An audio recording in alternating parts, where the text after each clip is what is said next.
Hi friends, welcome எல்லாரும் எப்படி இருக்கீங்க? நான் உங்கள் துர்கா பாலாஜி. இன்னைக்கு என்ன பார்க்க போறோம் அப்படின்னா, அமெரிக்காவுல ஒரு முட்டையினால பாத்தீங்கன்னா எல்லாமே ட்ரம்ப் தலைகீழா இருக்காரு அப்படின்னு சொன்னா நம்ப முடியுதா? ஆமாங்க, ஒரு சாதாரண முட்டை. ஆக்சுவலா நம்ம இங்க என்ன நினைப்போம் அப்படின்னா, ஒரு சாதாரண முட்டை தானே அப்படின்னு சொல்லி நினைப்போம். இன்னைக்கு அந்த முட்டையினால ட்ரம்ப் அவர்கள் பாத்தீங்கன்னா ஆல்ரெடி அந்த நான் சொல்லியிருந்தேன் இல்லைங்களா, மற்ற நாட்டுல இருந்து இறக்குமதி பண்ற எல்லா பொருட்களுக்குமே பாத்தீங்கன்னா அதிகமான வரி விதிச்சிருந்தாரு அப்படின்னு சொல்லிட்டு இப்ப அவரே அந்த முட்டைக்கான வரி விலக்க மட்டும் இங்க குறைக்கணும் அப்படின்னு சொல்லிட்டு மனசு மாறி சொல்லியிருக்காரு அப்படின்னா நம்ப முடியுதா? ஆமாங்க, ஏன்னா உங்களுக்கு நல்லாவே தெரியும், எல்லாமே என் கையில தான் இருக்கு. உலக நாடுகள்ல முதல் நாடு நான் தான்.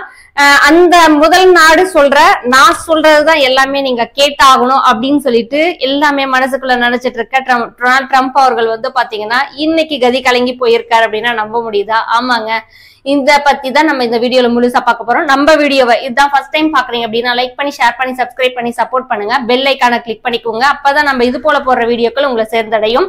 வாங்க வீடியோக்குள்ள போயிடலாம். இப்ப பாத்தீங்கன்னா அமெரிக்கால என்ன நடந்துட்டு இருக்கு, அப்படி அந்த முட்டைக்கு என்னதாங்க ஆச்சு அப்படின்ற அளவுக்கு இன்னைக்கு அவ்வளவு இதுவா போயிட்டு இருக்கு. மத்த நாடுகள் எல்லாம் கை கட்டி சிரிக்கிற அளவுக்கு வந்திருக்கு அப்படின்னா நம்ப முடியுது அவங்களுக்கு? ஆமாங்க, இப்ப அதுதான் உண்மையா நடந்துட்டு இருக்கு. அப்படி என்ன நடந்துட்டு இருக்குன்னா, அமெரிக்கால பறவை காய்ச்சல் ஏற்பட்டிருக்குங்க. பறவைகளுக்கு எல்லாமே பாத்தீங்கன்னா காய்ச்சல் அடைஞ்சு மெயினா இந்த கோழி உற்பத்தி பாத்தீங்கன்னா எல்லா கோழிகளும் இறந்து போகும்போது முட்டை உற்பத்தியானது ரொம்ப குறைஞ்சு போயிருக்கு. இதனால பாத்தீங்கன்னா அமெரிக்கால இருக்கிற மக்களுக்கு எல்லாம் பாத்தீங்கன்னா ஒருத்தருக்கு ஒரு முட்டை, 2 முட்டை, 3 முட்டை, இப்ப இந்த மாதிரி லிமிட்டட் பாத்தீங்கன்னா எப்பெல்லாம் அறிவிப்பாங்க அப்படின்னா போர் அறிவிப்பு இருக்கும்போது, அதே மாதிரி அதனுடைய உற்பத்தி திறன் பாத்தீங்கன்னா கம்மியா இருக்கும் போது அந்த மாதிரி லிமிட்டட் ஒரு நாளைக்கு 3 முட்டை தான் ஒரு ஆளுக்கு. அகைன் இன்னொரு முறை வந்தா கூட கிடையாது, ஒரு நாளைக்கு 3 முட்டை தான் அப்படின்ற மாதிரி லிமிட்டட் ஸ்டாக் இப்ப வச்சிருக்காங்களாம். லாஸ்டா எப்ப வச்சாங்க அப்படின்னா கொரோனா பீரியட்ல. உங்களுக்கு நல்லாவே தெரியும், எந்த ஸ்டோருக்கு போனாலும் எதுவுமே காலி ஆயிட்டு இருந்தது. அந்த அளவுக்கு எல்லாமே வாங்கிட்டு வந்து வீட்டுல வச்சிட்டு இருந்தாங்க. ஏன்னா நாளைக்கு என்ன ஆகுமோ அப்படின்ற ஒரு அச்சம் தான். இன்னைக்கு அங்க அதுதான் நடந்துட்டு இருக்கு. நாளைக்கு என்ன ஆகும் அப்படின்னு சொல்லிட்டு பயந்து இன்னைக்கே பாத்தீங்கன்னா வாங்கிட்டு வந்து வச்சிட்டு இருக்காங்க மக்கள். பாத்தீங்கன்னா இது மட்டும் இல்லாம நம்ம எல்லாம் தங்கம் கடத்துறத கேள்விப்பட்டிருப்போம், அதே மாதிரி வைரம் இந்த மாதிரி எல்லாம் கடத்துறது கேள்விப்பட்டிருக்கோம். இன்னும் மிஞ்சி போனா இரும்பு, எலக்ட்ரிஷியன் பொருள் இந்த மாதிரி எல்லாம் கடத்துறத கேள்விப்பட்டிருப்போம். ஒரு முட்டையை கடத்துறதுக்கு ஃபைன் எல்லாம் போட்டிருக்காங்க அப்படின்னா நம்ப முடியுதுங்களா? ஆமாங்க, இது உண்மையாவே நடந்துட்டு இருக்கு. என்ன அப்படின்னாக்கா, மெக்சிகோ கனடா அப்படின்ற இந்த அமெரிக்காவினுடைய பார்டர் பகுதியான அங்கிருந்து பாத்தீங்கன்னா முட்டைகள் எல்லாம் கடத்தப்படுது. எதனால அப்படின்னா அந்த அளவுக்கு முட்டையினுடைய விலை பாத்தீங்கன்னா அமெரிக்கால அதிகமாயிட்டு இருக்குங்க. இதுவும் பாத்தீங்கன்னா நீங்க கேட்கலாம், என்னங்க மத்த நாட்டுல இருந்து இப்ப எல்லா பொருட்களையுமே ஏற்றுமதி பண்றோம், நம்ம முட்டையை இன்னும் கொஞ்சம் ஏற்றுமதி பண்ணா என்ன அப்படின்னு சொல்லிட்டு நீங்க நினைக்கலாம். ஆனா டொனால்ட் ட்ரம்ப் அவர்கள் பாத்தீங்கன்னா என்ன நினைக்கிறாங்க அப்படின்னா, இதனால வேற ஏதாவது தொற்று இதாயிடுமோ, மக்களுக்கு பாத்தீங்கன்னா இன்னும் கொஞ்சம் இதாயிடுமோ அப்படின்னு சொல்லிட்டு பயப்படுறாங்க. தொற்று அதிகமா ஏற்பட்டா எப்படி பாதிப்பு இன்னும் அதிகமாகும் இல்லைங்களா? உதாரணத்துக்கு ஒரு விஷயம் சொல்லட்டுங்களா? இப்போ கொரோனா பாத்தீங்கன்னா எங்க ஆரம்பிச்சது அப்படின்னா சைனாலதான் முதல்ல கொரோனா ஆரம்பிச்சது. எல்லா நாடுகளையுமே பாத்தீங்கன்னா உலுக்கி எடுத்த ஒரே ஒரு சம்பவம் அப்படின்னு பாத்தீங்கன்னா கொரோனா தான். ஆனா கொரோனா ஏற்பட்ட அந்த சைனாலேயே பாத்தீங்கன்னா இழப்புன்றது குறைவுதான். ஆனா அமெரிக்கால ரொம்ப ரொம்ப ரொம்ப ரொம்ப அதிகமா இருந்தது இறந்தவங்களுடைய எண்ணிக்கையை சொல்றேன் நானு. மத்த நாடுகள் இப்ப நம்ம நாட்டிலயும் இறப்புகள் இருந்தது, ஆனா நம்ம நாட்டெல்லாம் கம்பேர் பண்ணும்போது அமெரிக்கால பாத்தீங்கன்னா இறப்பு சதவீதம் அதிகமா இருந்தது. காரணம் பாத்தீங்கன்னா இப்ப நம்ம எப்படி ஒரு இம்யூனிட்டி பவர் அப்படின்னு சொல்லுவோம் இல்லைங்களா, அங்க ரொம்ப ரொம்ப ரொம்ப குறைவு. காரணம் பாத்தீங்கன்னா அங்க லேசியான ஒர்க்ஸ், அகைன் பாத்தீங்கன்னா அவங்க சாப்பிடுற அந்த உணவு முறைகள். இப்ப நம்ம சாப்பிடுறது பாத்தீங்கன்னா அடுப்புல சமைச்சு சாப்பிடுவோம். அவங்க எல்லாம் அதுக்கு அவ்வளவு இம்பார்ட்டன்ட் கொடுக்க மாட்டாங்க. ரெடிமேடா பாத்தீங்கன்னா உங்களுக்கு நல்லாவே தெரியும், நிறைய ஷார்ட்ஸ்ல எல்லாம் பாத்தீங்கன்னா இப்போ ஒரு எக்ஸாம்பிள் நம்ம ஒரு இறைச்சியை வாங்க போறோம் அப்படின்னா நம்ம கண் முன்னாடி வெட்டி வாங்கி எடுத்துட்டு வருவோம். ஆனா அங்க அப்படி கிடையாது, பேக்கிங்ல இருக்கும் எல்லாமே பாத்தீங்கன்னா எத்தனை நாளுதோ எல்லாமே பாத்தீங்கன்னா இப்ப எப்படி நம்ம லேஸ் பேக்கெட் எல்லாம் பாத்தீங்கன்னா பேக்கிங்ல இருக்கு இல்லைங்களா, அந்த மாதிரி பாத்தீங்கன்னா அங்க எல்லாமே பேக்கிங்ல தான் இருக்கும். நம்ம அப்படி கிடையாது, நம்ம கண் முன்னாடி வெட்டி எல்லாமே செஞ்சு எடுத்துட்டு வருவோம். அந்த மாதிரியான பொருட்களை தான் நம்ம சாப்பிட்டுட்டு இருக்கோம். இன்னும் ஒரு மூலிகை பொருள் அப்படின்னா நம்ம சாப்பிடுற தினமும் ரசம் தாங்க.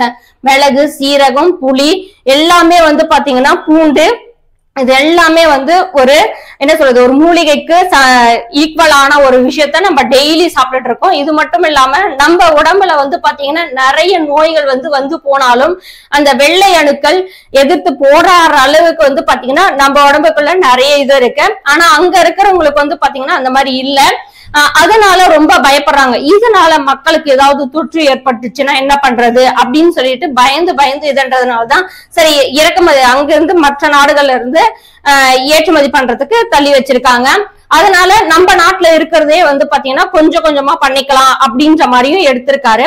இன்னும் பக்கத்துல இருக்கிற நாடுகளுக்கெல்லாம் வந்து பாத்தீங்கன்னா நீங்க கொஞ்சம் எங்களுக்கு ஹெல்ப் பண்ணலாமே இந்த நேரத்துல அப்படின்னு சொல்லிட்டு ஐரோப்பிய நாடுகள், அதுக்கப்புறம் வந்து பாத்தீங்கன்னா பிளான்ஸ் இந்த மாதிரி நாட்டுக்கிட்ட எல்லாம் கேட்கும் போது அவங்க சொல்றாங்க, ஆக்சுவலா வந்து ஐரோப்பிய நாடுகளுக்கு முன்னாடியே வந்து டொனால்ட் ட்ரம்ப் அவர்களுக்கு வந்து பாத்தீங்கன்னா ஒரு சின்ன கசப்பு இருக்கு. என்ன அப்படின்னு பாத்தீங்கன்னா, ஐரோப்பிய நாடுகள்லாம் வந்து பாத்தீங்கன்னா பங்கு சந்தை இருக்கு இல்லைங்களா, இத வந்து பாத்தீங்கன்னா அந்த வரி விலக்கல் வந்து அதிகமா இன்க்ரீஸ் பண்ணிட்டு இருக்காங்க.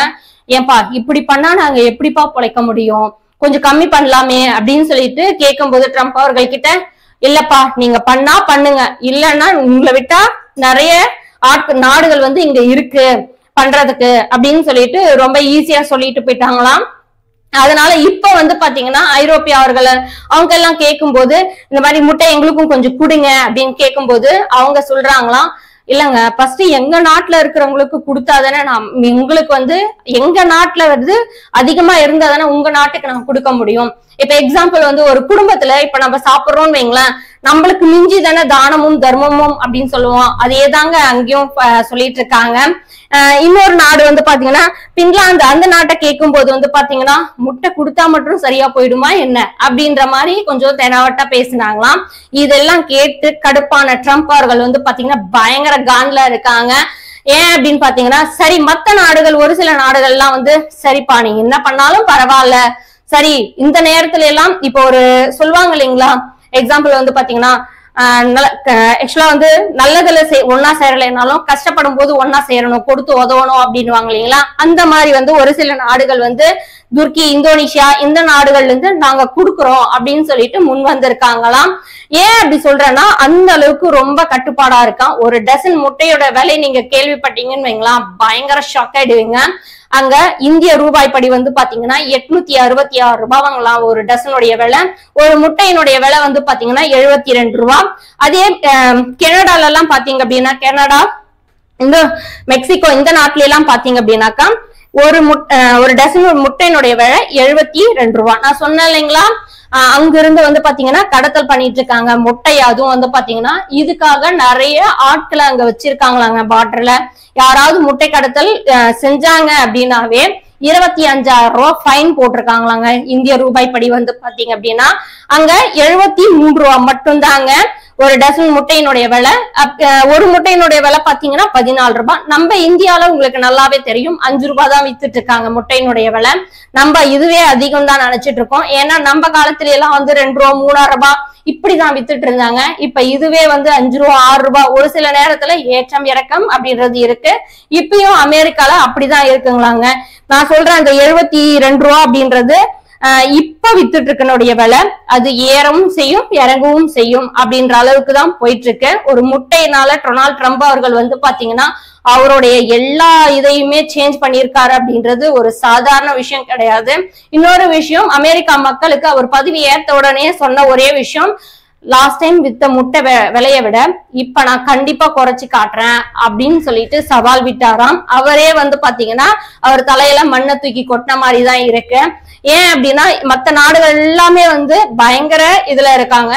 ஏன்னா அவங்க ரீசெண்டா கூட நான் ஒரு வீடியோ போட்டிருந்தேன், எல்லா பொருட்களுக்குமே வந்து பாத்தீங்கன்னா 10%, 25% இந்த மாதிரி ஒவ்வொரு பொருட்களுக்குமே வந்து பாத்தீங்கன்னா இறக்குமதி பண்ற எல்லா பொருட்களுக்கும் வரின்றது இன்க்ரீஸ் பண்ணியிருந்தாங்க. இப்ப அவர் வாயாலே வந்து பாத்தீங்கன்னா இதெல்லாம் நம்ம எடுத்துட்டா என்ன அப்படின்ற அளவுக்கு கொண்டு வந்திருக்காங்க அப்படின்றது ஒரு சாதாரண விஷயம் கிடையாது. ஓகே ஃப்ரெண்ட்ஸ், இந்த வீடியோ பிடிச்சிருக்குன்னு நினைக்கிறேன். லைக் பண்ணி, ஷேர் பண்ணி, சப்ஸ்கிரைப் பண்ணி சப்போர்ட் பண்ணுங்க. ஓகே ஃப்ரெண்ட்ஸ், அடுத்த வீடியோல பார்க்கலாம். பாய்.